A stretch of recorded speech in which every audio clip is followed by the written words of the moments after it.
Assalamualaikum warahmatullahi wabarakatuh.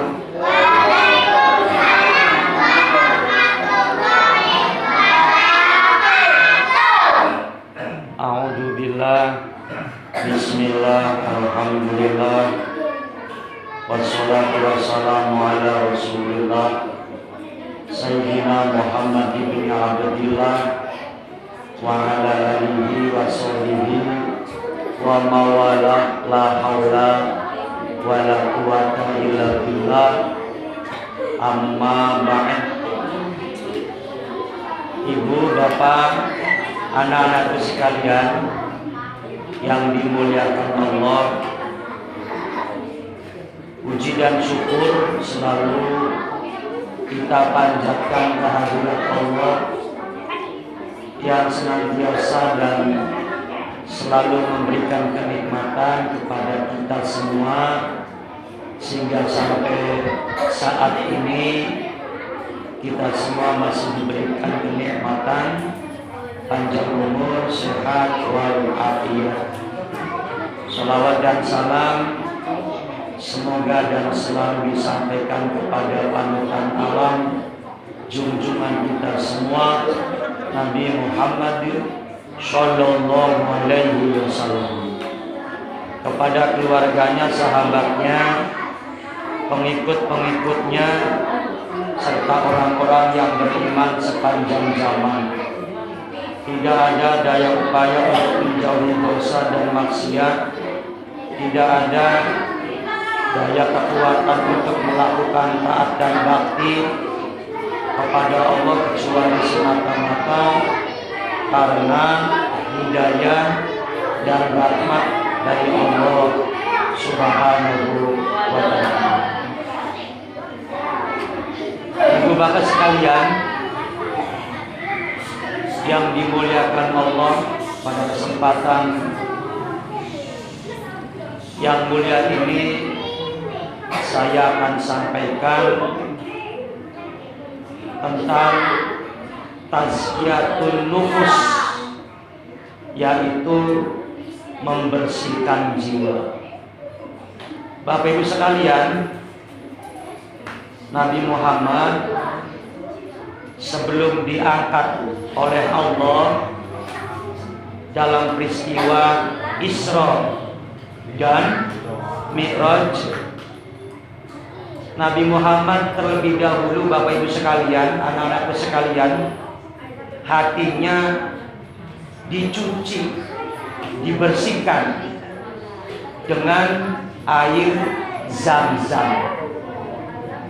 Dalam keterangan kitab Mi'raj dijelaskan bahwasanya yang membedah, yang mengoperasi Nabi Muhammad adalah malaikat Jibril dan malaikat Mikail.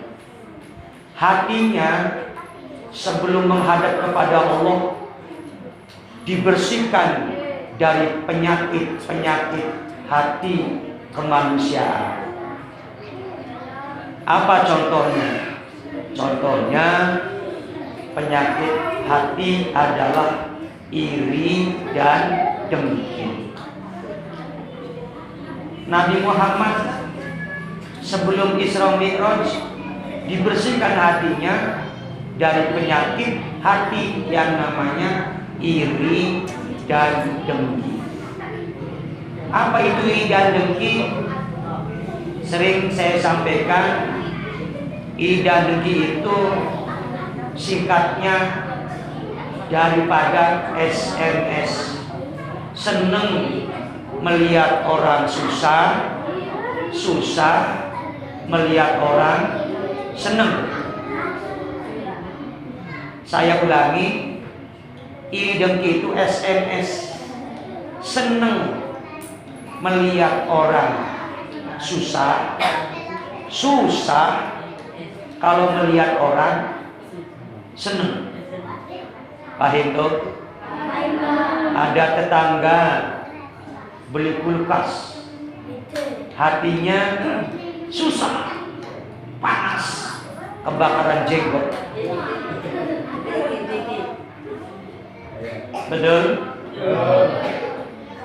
Ada teman saudaranya, HP-nya, dompetnya hilang. Kemudian apa yang dikatakan? Puas. Betul. Nah, kondisi hati yang seperti itu berarti ada penyakit hati yang namanya iri dan dengki. Nabi Muhammad tidak ada iri dan dengki, bersih, sebab hatinya dibersihkan, dibasuh, digembek, digesap dengan air yang sangat mulia, yaitu air Zam-Zam. Bapak Ibu sekalian, anak-anakku, pernah tidak membasuh hatinya? Boro-boro dibasuh ya. Boro-boro dibasuh, malah hatinya penuh dengan kotoran dan dosa. Pantas ibadahnya berat, ibadahnya males, abot, melangkahkan kaki menuju tempat ibadah berat, melangkahkan ke masjid berat, melangkahkan ke majelis taklim berat, karena hatinya penuh dengan dosa dan noda. Ada kisah yang menarik Bapak Ibu sekalian. Ketika Nabi Muhammad duduk-duduk di masjid dengan sahabat-sahabatnya, kemudian ada seseorang datang, wajahnya setelah berwudu. Kemudian Nabi Muhammad mengatakan kepada sahabat-sahabatnya, wahai sahabat-sahabatku, itu dia. Dia, lelaki itu adalah min ahli jannah, termasuk penghuni ahli surga. Sahabat-sahabat Nabi penasaran Bapak Ibu sekalian.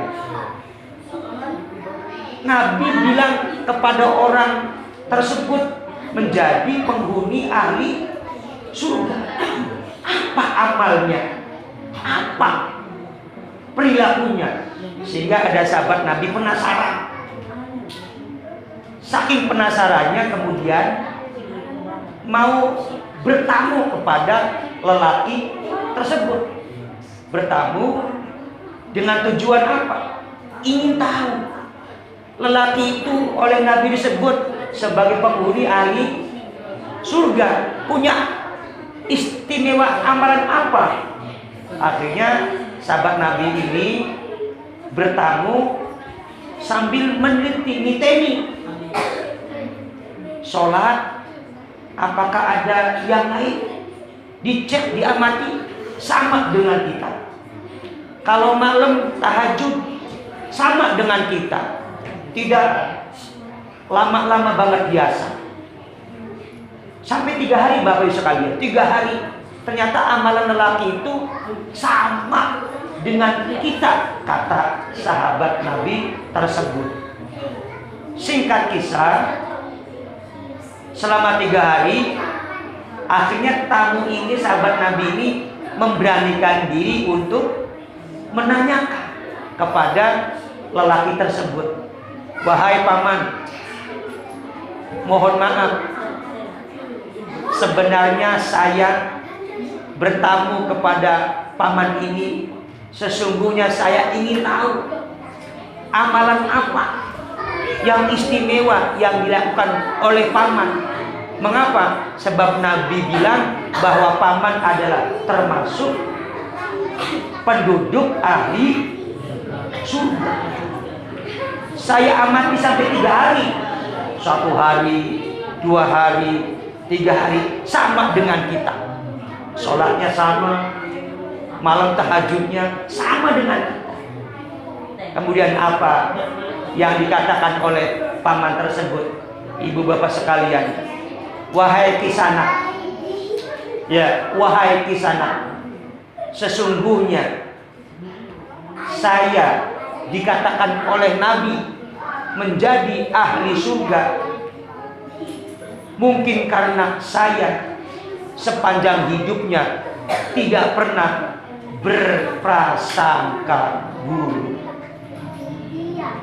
Nanti berprasangka buruk, tidak pernah suudzon sama orang, sama tetangga, sama saudara. Tidak ada hati suudzon buruk sangka. Tidak ada iri dan dengki. Normal biasa.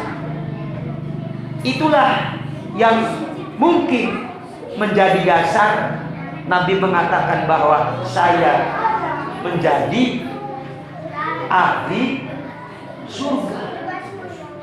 Walhasil kesimpulannya, Bapak Ibu sekalian, ternyata menjaga hati daripada penyakit hati itu memang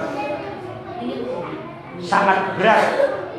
Namun ketika kita bisa melaksanakannya, subhanallah, kisah ini menginspirasi kita agar kita bisa bersama-sama menjaga hati daripada penyakit-penyakit hati. Insya Allah. Wa ma ba'dahu wallahu a'lam bishawab.